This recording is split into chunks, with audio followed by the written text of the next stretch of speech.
Je vous présente la machine à café Cumbia Power Espresso 20 Barista Aromax de l'entreprise espagnole Secotec.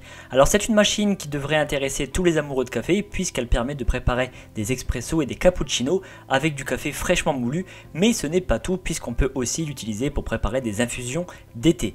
Et du fait qu'on puisse préparer des cappuccinos, cette machine permet de faire mousser le lait grâce à sa buse vapeur que j'aurai l'occasion de vous montrer plus tard. Elle est équipée de deux thermoblocs qui permettent de préparer le café et mousser le lait en même temps. Pour ceux qui ne savent pas ce que c'est, un thermobloc c'est un système de préchauffage rapide dans lequel l'eau passe pour être chauffée en temps réel par une résistance. Pour retirer le meilleur arôme du café moulu, elle est équipée d'une pompe à pression de 20 bars.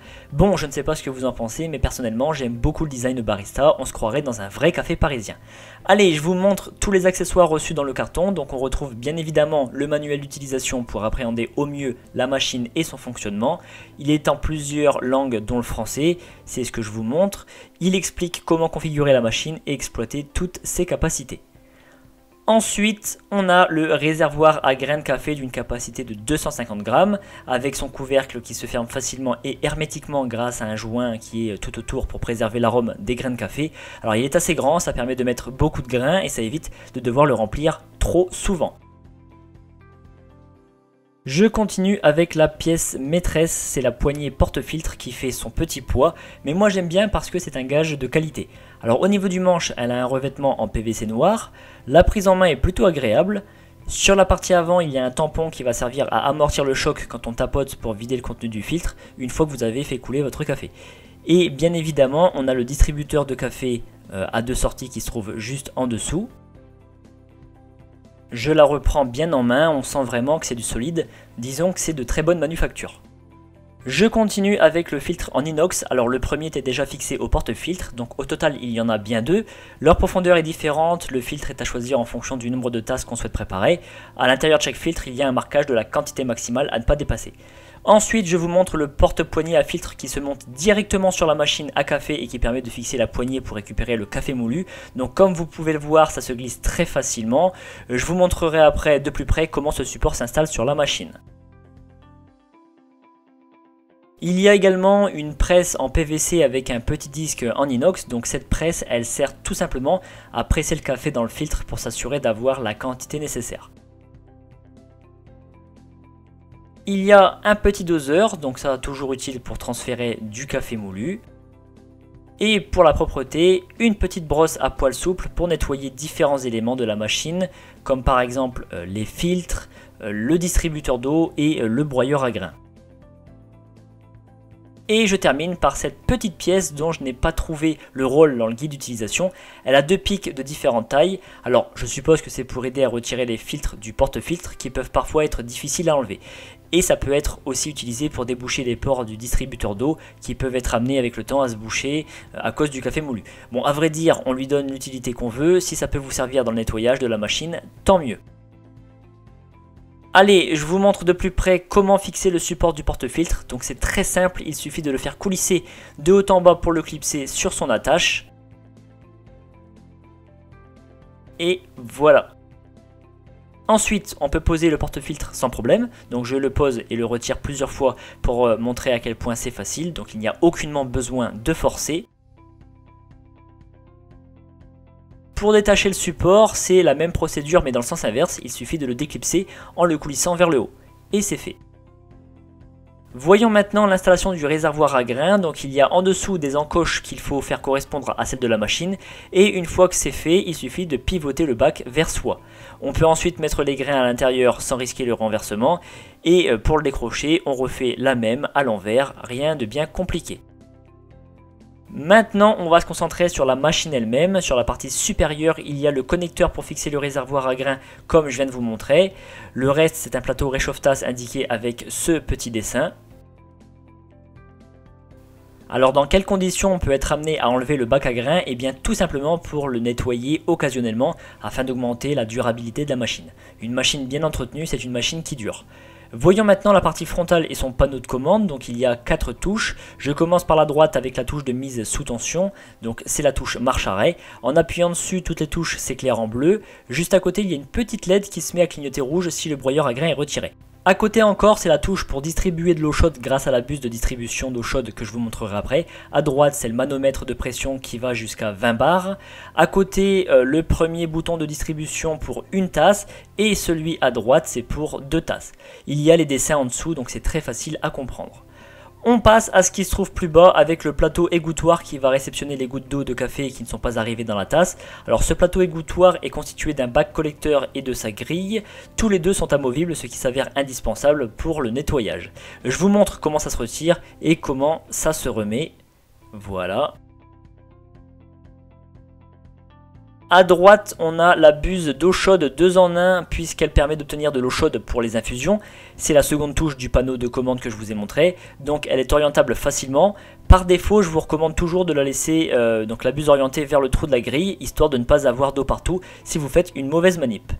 Et la seconde option de cette buse, c'est l'émission de vapeur d'eau grâce à cette molette située sur le côté droit. Alors tout à l'heure, je reviendrai sur cette fonction quand je testerai la machine. Voyons maintenant en dessous, je commence par le côté droit avec le connecteur pour fixer la poignée porte-filtre. Donc il suffit de faire correspondre les encoches du porte-filtre avec les encoches du connecteur et pivoter et le tour est joué. À sa gauche, c'est cette fois-ci le connecteur du broyeur à grains qui possède une graduation allant de 1 à 16 pour ajuster la finesse de la mouture, 1 étant le plus épais et 16 étant le plus fin. De toute façon, il y a 2 petites images pour montrer le sens. En dessous, c'est l'attache pour fixer le support du porte-filtre comme je vous l'ai montré précédemment. Donc pareil, c'est conçu en PVC. Allez, après avoir vu l'avant de la machine, on va regarder l'arrière. Donc à l'arrière, il y a le réservoir d'eau d'une capacité de 2,4 litres. Ce réservoir, il est amovible. Pour le détacher, il suffit de le glisser vers le haut. Alors je le pose en douceur parce qu'avec une seule main, c'est pas facile. Son couvercle a une ouverture en 2 sens. On peut le basculer de gauche à droite. Et le réservoir lui-même est gradué avec les notations minimum et maximum pour mettre ni trop ni pas assez d'eau. Je le remets à sa place, donc très simplement en le faisant coulisser de haut en bas.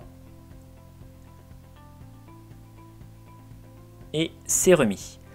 Allez, c'est l'heure de passer à la démonstration, donc pour cela j'ai au préalable branché la machine, c'est quand même mieux, et j'ai rempli le réservoir d'eau.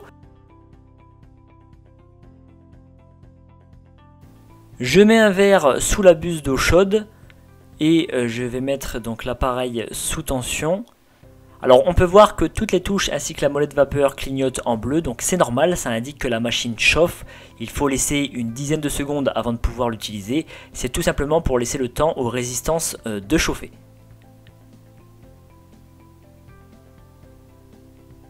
Donc on laisse clignoter jusqu'à ce que ça s'affiche pleinement. Donc dès qu'elle est prête, la lumière bleue ne clignote plus, l'éclairage est continu. Donc là c'est bon, on peut y aller. Je commence par vous montrer la fonction eau chaude. Donc on voit bien que la buse sort de l'eau. Alors par défaut, ça sort 240 ml d'eau. Mais sachez que vous pouvez stopper avant en rappuyant et bien tout simplement sur la touche pour arrêter la distribution. Donc j'appuie sur la touche et on voit qu'instantanément la distribution d'eau s'arrête. Ensuite, je vous montre la fonction vapeur qui sort par la même buse. Je remets le verre bien en place, je tourne la molette doucement. Bon, peut-être un peu plus fort. Et on voit bien la vapeur d'eau qu'on utilise notamment pour faire mousser du lait destiné à des cappuccinos. Donc vous voyez, ça y va fort. Allez, je l'arrête. Alors sur la molette, il y a une graduation pour se repérer sur la puissance. On passe maintenant à la préparation du café. Je mets des grains de café dans le réservoir. Alors je précise que le paquet que j'ai dans mes mains fait 250 grammes, ce qui correspond à la capacité totale du réservoir. Donc j'aurais pu mettre tout le paquet en une fois. Je referme le couvercle pour conserver l'arôme des grains. Entre temps, j'avais arrêté la machine, donc je la remets en route. Pour obtenir le grain moulu, il faut appuyer sur le support du porte-filtre à l'aide du porte-filtre. Donc il faut exercer une légère pression pour que le café moulu tombe. Après, il faut jauger soi-même pour s'assurer qu'il y ait suffisamment de café moulu.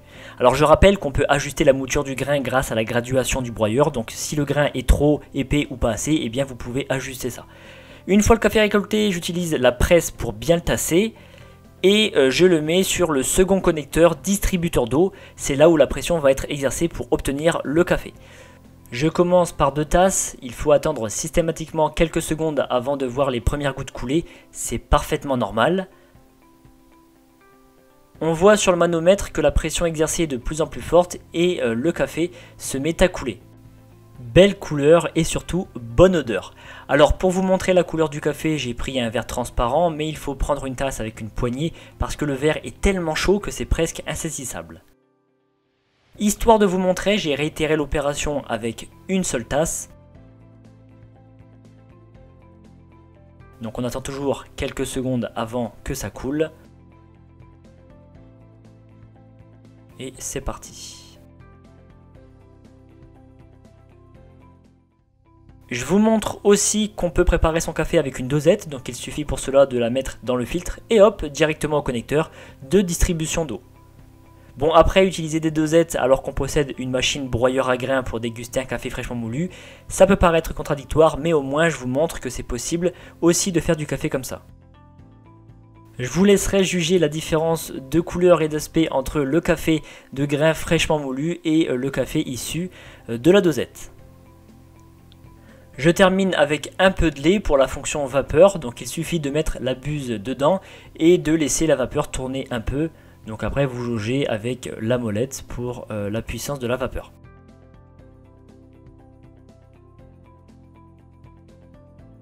Je termine cette vidéo en abordant l'aspect nettoyage de cette machine parce que c'est important. Alors avant toute manipulation, vous devez systématiquement la débrancher pour une question de sécurité. On peut déjà nettoyer les filtres qui se retirent à la main ou à l'aide de la pointe rouge que j'ai montré en tout début de vidéo. Donc vous avez une petite encoche pour cela. Donc c'est assez simple à décrocher et assez simple à nettoyer surtout. Mais le principal c'est aussi de nettoyer le broyeur.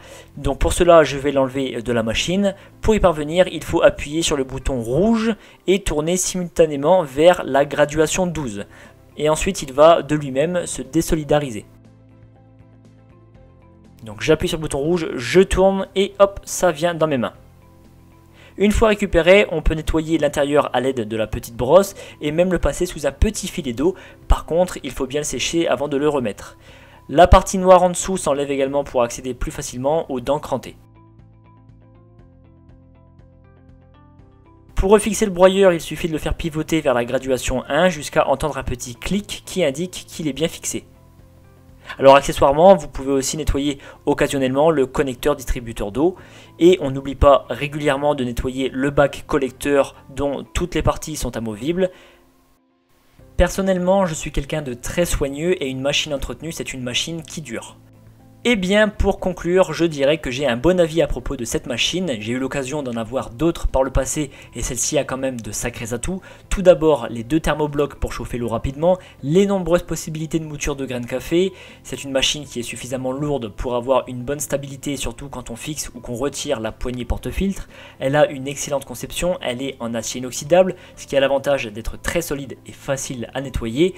Au niveau de l'utilisation, vous l'avez vu au cours de la vidéo, c'est intuitif, c'est pas bien compliqué, il y a seulement 4 touches. Du coup, cette machine peut s'adresser à tous les consommateurs de café, quel que soit leur âge ou leur sensibilité à la technologie. Si cette machine vous intéresse, sachez qu'en passant par mon lien en description, vous avez 5% de remise, donc n'hésitez pas à passer par là. Merci d'avoir suivi la vidéo, pensez à vous abonner et je vous retrouve très bientôt pour une nouvelle présentation parce que vous méritez le meilleur.